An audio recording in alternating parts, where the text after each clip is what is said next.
Welcome back to the NECC sports coverage of the football sectional tournaments.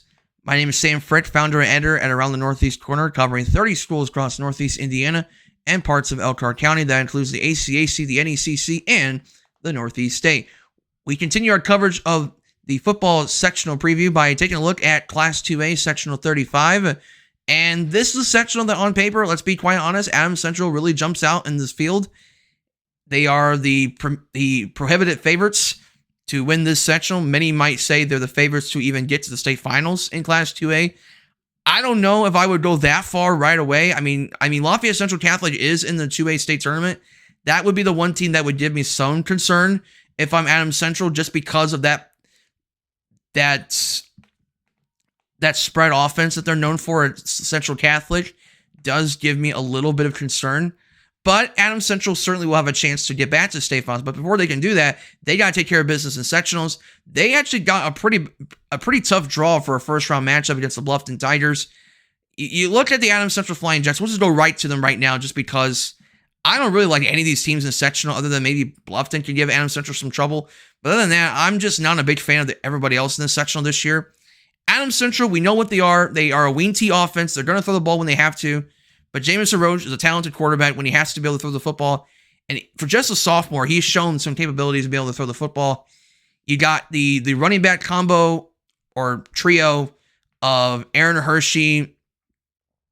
You have, Aaron Hershey's been the guy as their quote-unquote, their fullback for the Flying Jets. You also have that's their fullback. Their fullback's actually Matt Heiser, but their actual running back is Aaron Hershey. Heiser's their fullback, both players play outside linebacker, and they do so tremendously well for the Adams Central Flying Jets. Occasionally when they have to, when it's not Hershey and it's not Heiser, occasionally they do go to Everett for the Adams Central Flying Jets, and for some reason I am completely blanking on his first name, but his last name's Everett, but I don't remember exactly his first name off the top of my head. So let me just check to confirm that for sure. Joey Everett, there we go. So those three guys are the primary guys they go to in that backfield for the Adams Central Flying Jets. They do have the players by the last name Carr. They're not related, but you have Drew Carr, a strong safety, Max Carr, a tight end, and outside linebacker. Those two obviously are playmakers for the Jets on both ends of the field, especially for the defense of the ball, which Adams Central still continues to be known for their defense at Adams Central. You also look at Carson Ross at center, outside linebacker, middle linebacker, pretty much a very versatile player up front for them. Matt Myers, a defensive end for the Flying Jets. They also have Aiden Ish, their defensive tackle for the Jets up front. Ben Hershey at tackle. Cameron Fravel, one of the best defensive ends in all of Indiana. I know it's only 2A, but Cameron Fravel is still a dynamic player, just a junior for the Jets. He's going to be a really good college prospect, whoever gets Cameron Fravel's talent at the next level. You got Jared Smith at free safety, Nick Smith at corner, not Lucas Rumpel, but you get the point. You get the point here with Adams Central. They are a very talented football team. Now, they're not at the level they were last year. They don't have the same guys that they did last year. There's no Trevor Curry, right? He was one of the top players on the Adams Central team last year. No Max Hamilton. No Keegan Bloom, right?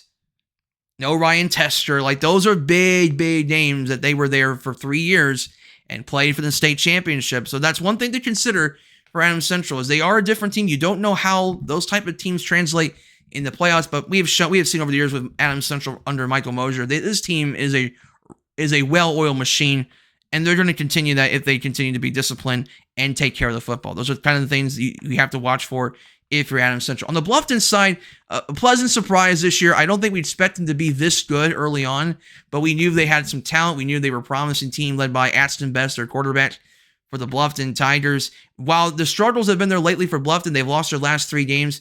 Best is still completing 71% of his passes for 16 touchdowns, 7 interceptions. He's also rushing for 527 yards for 8 touchdowns. So Aston Best is really the guy that really gets things going for the Bluffton Tigers, a team that usually runs the football, but this year they have been a little more open to throw the ball as well. And I think a lot of it is just because of Aston Best's vision on the field is something we have not seen in a long time for the Bluffton Tigers. And I think that's one of the things that's a pleasant surprise about Bluffton is their ability to throw the football when they need to. And the guy they go to throw the football is Aaron Strevler, who you look at him as a wide receiver and as a safety and as a defensive back. He's averaging 14.6 yards per catch, which is pretty good for only 27 catches and 6 touchdowns. You look at his play on the defense side, particularly for his ability in coverage, very strong defensive back, or free safety, I should say, for the Bluffton Tigers. You also have the running back duo, Cooper Craig and Kamel Moore. Cooper Craig has been the more productive player of the two this year, but both players are very reliable when they need to. Craig averaging 5 yards per carry, 422 rushing yards, 10 touchdowns. He also has caught 8 passes for 218 yards and an additional touchdown as well. He also had a pick 6 against South Adams, which was a 35-yard return against the South Adams Starfires. That's his lone interception on the season. So they do have playmakers. They obviously have a good team in general. The one thing that does worry me with Bluffton, they are very young up front, especially on defense. They only returned 1 starter on defense from last year, and that was the defense that was really strong and gave Adams Central some fits with their defense last year. But Griffin Morgan is going to be the anchor on that defensive front, and that's a guy they're going to rely heavily on to try to stop this wing T offense that Adams Central is known for. You also got Tavin Freeze with 1.5 sacks, kind of their do-it-all guy up front as well, the defensive end guard and tackle. Colston Teeple with 3 interceptions on the defense side of the ball.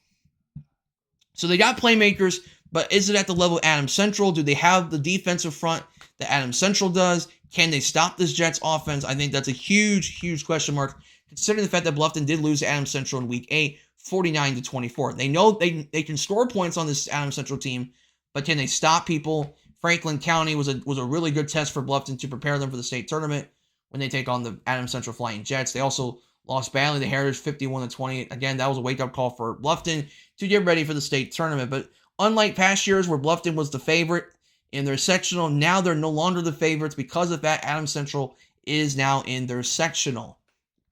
And so while we like what Bluffton has shown, they might be a year away from really contending in the state tournament against this Adams Central team. Looking at everybody else in this sectional, because I don't really think any of these teams come close to Adams Central, let alone Bluffton. I mean, let's be honest, none of these teams really come that close. Churubusco, Manchester, Busco, 4-0 against the small school division, 0-5 against everybody else.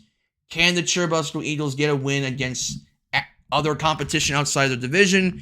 They have struggled to find offense at times this year, and it's still a pretty young Churubusco team, the team that has made some mistakes this year, but it's a team that can run the football with their wing T offense when they can.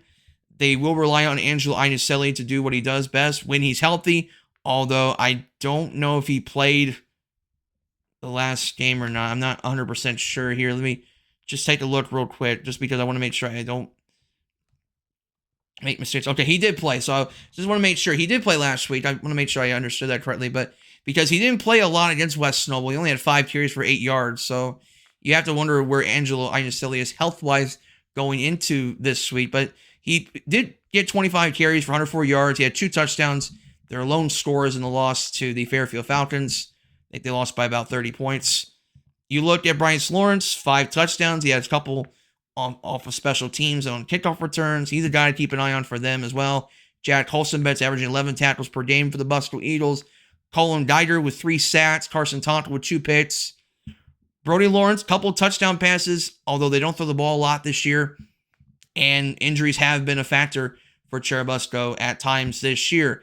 You look at the Manchester Squires, they really haven't lost a beat from last year, which they were right around 500 last year.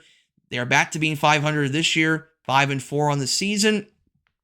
They have given some teams some fits this year. They only lost to Northwestern by 5, only lost to Bluffton by 14 points. They did lose to Rochester by 36. They were competitive against Peru in the 7-point loss last week. They beat Lewis Cass. They beat Northfield and Southwood. Southwood's a pretty good 0-9 team. So Manchester is competitive. And the Squires do have some athletes, led by junior wide receiver Reese Gardy. He is definitely going to be the guy to watch at wide receiver with 8 touchdowns on the season. You have Mason Rooney with 10.1 tackles per game. You have Eli Metzger with 3 picks. Dallas Martin with 4 touchdown passes. And then you got a middle linebacker by the name of Resto DeAndrea. 5 caused fumbles for Mr. DeAndrea.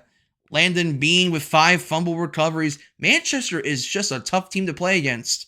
And I think that's the one thing about the Squires that I think Churubusco's got to be careful of is if they're not playing clean football, this Manchester team can cause some trouble with their defense. And I think that's one thing that's going to be a challenge for Churubusco. By the way, Busco and Manchester are playing their first football game against each other since 1984. So it's been a long time for these two schools. Back then, Churubusco was a member of the ACAC. So that's how far back we're going with Manchester and the Churubusco Eagles.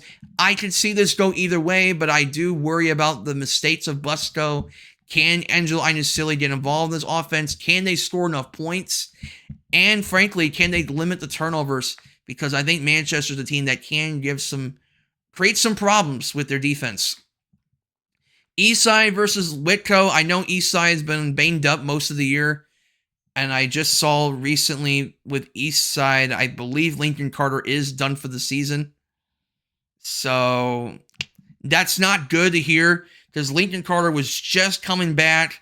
He was starting to look really good those last couple of games. And then he gets hurt against Angola. Yeah, it's just tough to see that. But you just hate to see that if you're Lincoln Carter doing which this is his junior season. You hope to see him bounce back better than ever next year for the Eastside Boys. It's just been one of those years for Eastside where young team, a lot of players they had to fill from last year, just not the same team they once were. But still, I mean, on paper, they still have a promising future. Noah Dove, their quarterback, has 7 touchdowns on the season total. Again, kind of like the Doves I've seen in the past. The Eastside, athletic, mobile quarterback, can do a little bit of everything. I think Eastside has found their guy at quarterback for the future. They got Tobin Biddle at senior. He can do a little bit of everything as well. Jake Worstler, he's a guy they'll have back next year. He's a solid player, outside linebacker. EJ Miller. Sorry about that, EJ.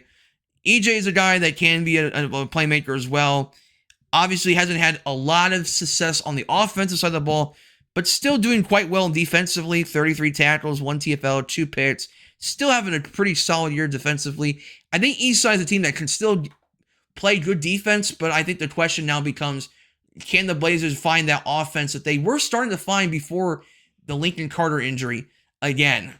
And I think that's the question mark with Eastside is, can they have enough healthy horses to generate some offense? I think on paper, if they can do that, I think Eastside can at least play for a sectional championship, but clearly they're not going to be able to compete with the likes of Adams Central, or in the event Adams Central loses the first round, Bluffton. I think either of those two teams are probably the favorite to win the sectional, but I think a lot of people say Adams Central is a pretty big favorite in the sectional. And sorry, Whitko fans, but this isn't your year. Prairie Heights and Central Noble. This was a rematch. This is a rematch, I should say, from week 4, where Prairie Heights beat CN 42-20 for the first win against the Cougars in a decade.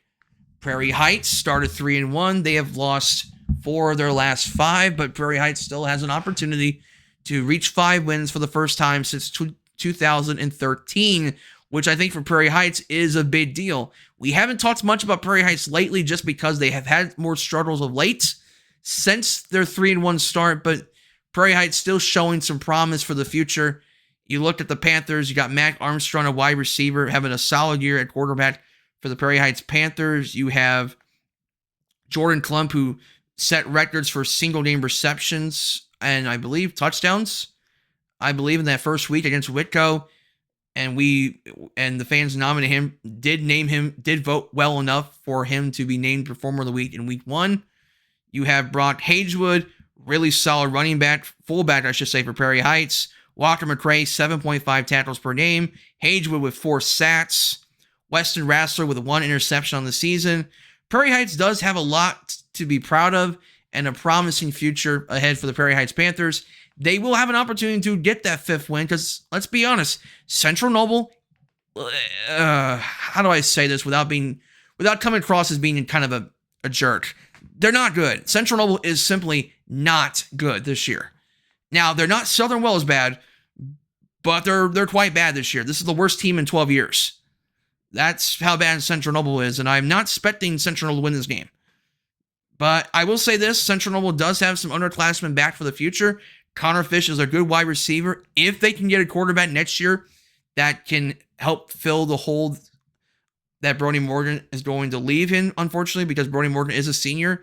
This is his last year at Central Noble, so they're going to have to find a quarterback next year at Central Noble that can still be able to utilize the abilities of Connor Fish at wide receiver, because I think he's a guy they can definitely build on for the future, at least for next year. You got Michael Sloan as a sophomore running back. He's a guy that at times, when he's had good rushes, he can be effective. But again, it's about consistency with some of these players.